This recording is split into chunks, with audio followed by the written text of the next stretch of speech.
Now, one day I was interviewing somebody and I thought to myself, wouldn't it be great to have the skill sets to work out when people are lying? Because not everyone will always take a polygraph. And I can tell you, you don't always need a polygraph test to work out whether people are lying to you.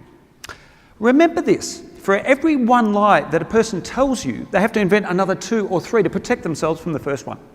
Secondly, they've got to have a great memory because they've got to think, what have I said previously is likely to contradict me now? Neurologically, if I asked everyone in this room what you did this morning, you would be relying on memory through sensory input to tell me what you saw, what you heard, what you felt, conversations that took place, and so on. Whereas if you're fabricating and embellishing, you don't have access to those memories.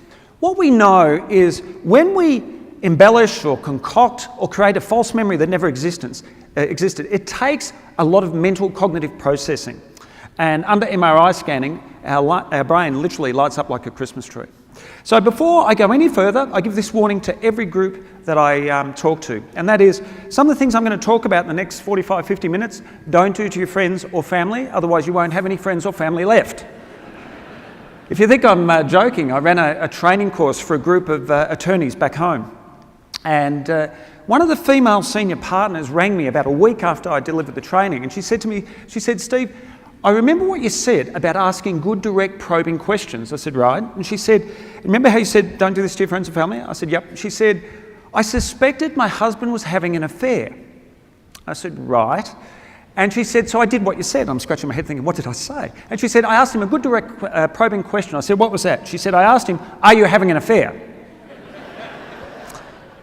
And I couldn't help myself. I said, what was his reaction or answer? Now, if you forget everything that I talk about today, remember this. If you ask a question and you don't get an answer to that question, go back and ask that question again. If somebody's evasive, omissive, dismissive, sidesteps the issue, answers a question with another question, red flag should go up.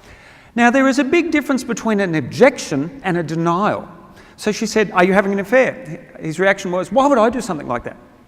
She said, are you having an affair? And he said, I'm not that sort of person. And she said, I kept questioning him. And I said, what happened? And she said, he confessed. I didn't know what to say. I'm glad you got something out of my training. So don't do this to your friends and family, otherwise you won't have any left.